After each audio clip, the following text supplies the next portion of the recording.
Hello, hello, sisters. It's Myra Medhurst here, coming to you live inside the temple and inside the private Facebook group, The Golden Path Experience. I've just finished a beautiful, delicious, lush, powerful, and jam-packed. Tonight there was a lot happening, jam-packed evening with the beautiful, hi Susan, hello darling. Just finished a beautiful, Susan, you were there. I'm just sharing with the community what a beautiful evening we had of the sisters and the leading ladies of light gathering at the temple. And so I'm committed to showing up in here every single day. And so I'm going to share some of the magic. I mean, everyone has now left. Susan, I hope you're now at home. But this is, this is our home. Like, this is where the women gather. I've got drum medicine, talking stick. I use tuning forks,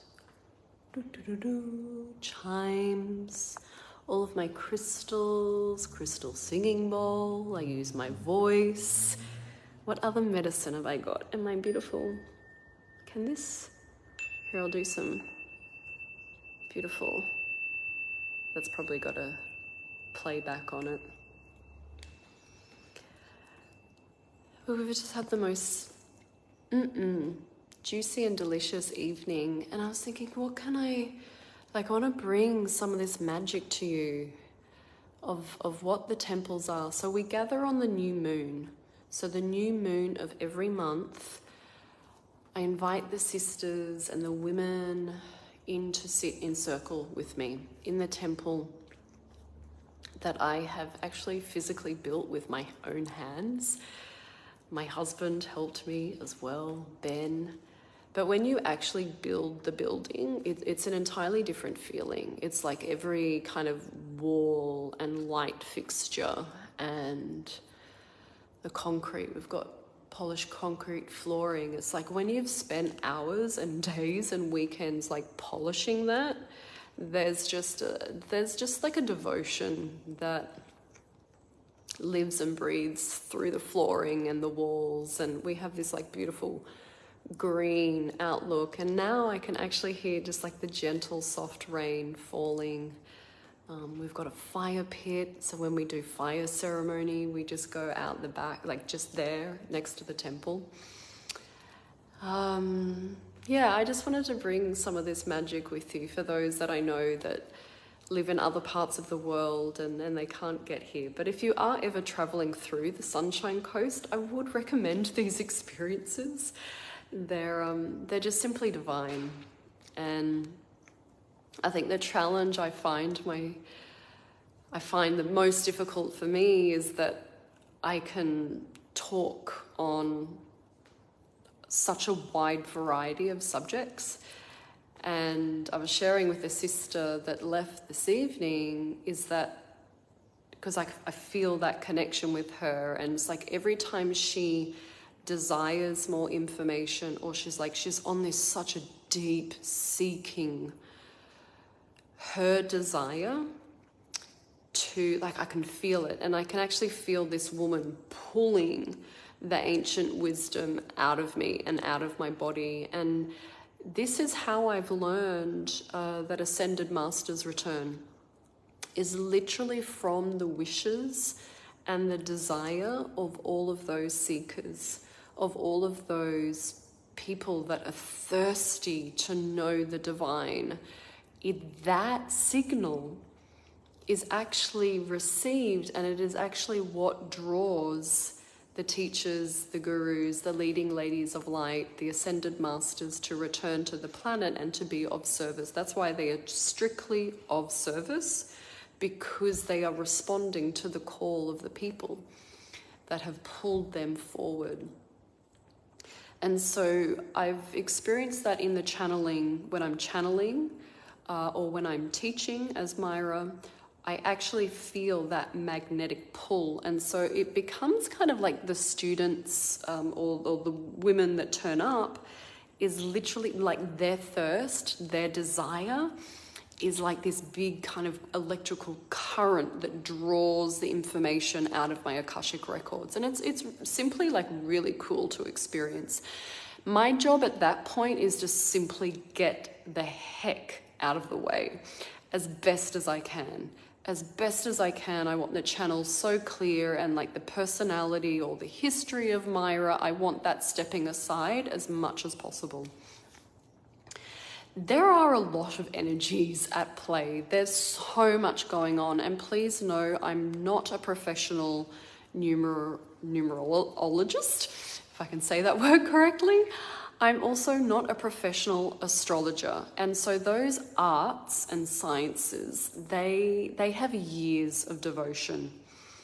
Not just in this lifetime. Someone that's a really good astrologer, they've probably spent many, many lifetimes previously devoted to the study of the stars and the celestial movements. It takes years, decades, and lifetimes of practice. I guess my skill set is in the ability to bring all of the arts and sciences together. That's why I speak on multidimensionality, is because I'm not heavily attached to one specific past life or one specific timeline. So I really take that bird's eye view. It's quite a cosmic view of the history of our planet, the history of our humanity. So when the energy is really big, like it was tonight, I found myself getting a little bit stuck in my head, probably about 2 hours before we're due to start. And I'm like, this is not right. Like, this is not a good place to be, because my mind got so active. Because evenings like this, with the start of a Chinese New Year, I could talk about the wood dragon. I can talk about the number 8 and the infinity symbol. I can talk about Pluto in Aquarius. I could have, like, there are just so many avenues that you can go down on such a big day like this in the calendar. And so I guess my job when all of that is running through my body is to break it down in bite-size pieces as best I can. My job is actually to take the complexity and make it very simple and make it very relatable and tangible.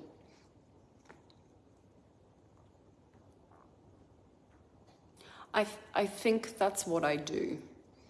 Because tonight I honestly have no idea how I pulled everything together.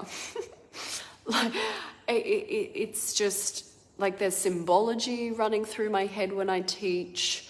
There's music, there's tones, there's DNA activations going on. But essentially what we did tonight is we met with our dragon companion. And like, even when I say that, there's like eons of information stacked behind that. But the dragon has this beautiful movement. And if you can imagine the dragon flying through the skies, flying through the celestial realms, and that beautiful oscillation of its spine, it just takes this real beauty, like the way that a dolphin moves. It is the way that the movement and the energy and the medicine of dragon is kind of given. And so what we did is we recreated that movement in our own spines. Now, for anyone that knows my work, I put a huge emphasis on understanding the spine. Up at the top is a portal, the top of the throat chakra, right? That's where the top of the spine at the atlas and axis finishes. And then at the base is the coccyx, which is where the sleeping, dormant serpent resides. And so those 2 points is like the whole basis of Kundalini yoga. When you begin to awaken the serpent, you're essentially awakening the dragon energy as well. And so we've found this beautiful oscillation wave movement in the spine, and how that's able to call, it like caresses the dragon in from the other worlds, and it's like the call, and the dragon flies in and meets with you. And we did this beautiful, incredible activation of the dragon's eyes meeting with our own eyes. And we allowed a certain transmission to occur there.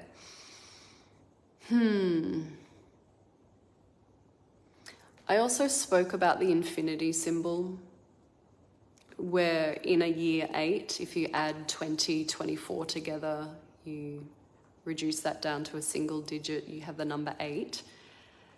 And the 8th chakra is the soul star chakra.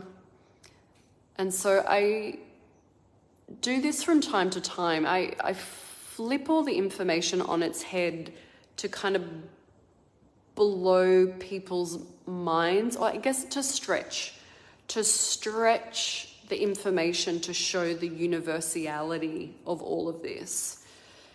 And when you get really good at reading stories, when you get really good at reading patterns, you can see how the Chinese, the Hindu, the indigenous, you can see how the Atlantean, how the Lemurian, how the Arcturian, how our humanity on our planet, you can see how all of these stories begin to sync up.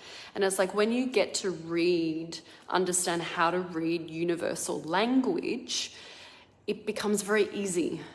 It's like when you get the basics, like it's like when you know the alphabet, A to Z, you know how to then spell words.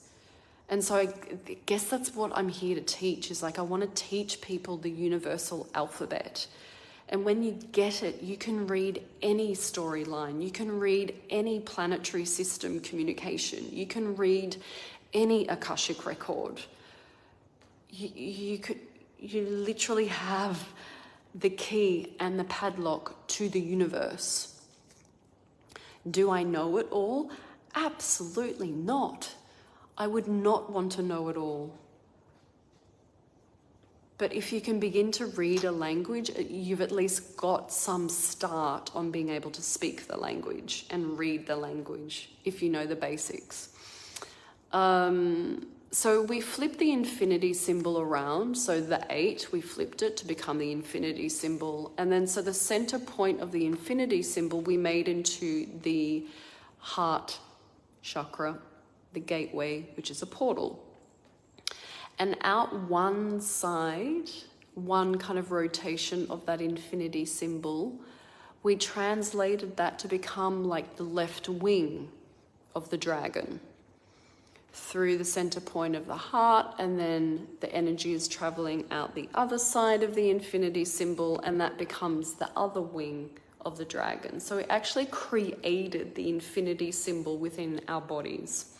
And we began to feel the power and electricity and the like electrical currents run out through our fingertips. Now, to take flight, the dragon is teaching us how to take flight, how to go for your ambitions. But to take flight, you need a left wing and a right wing. They both need to be flapping in unison in an integrated, balanced way for the individual to take flight in 2024. So we recreated this all through the body.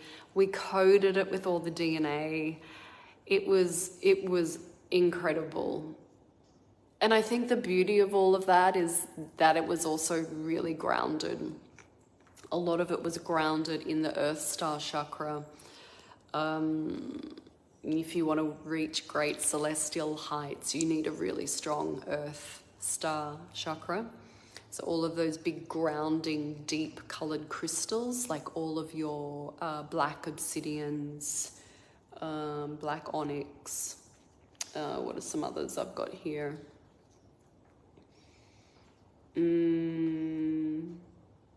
Yeah, the best one's obsidian. Yeah, so I just wanted to share some of the magic of the temple evenings. I I just feel deeply honored.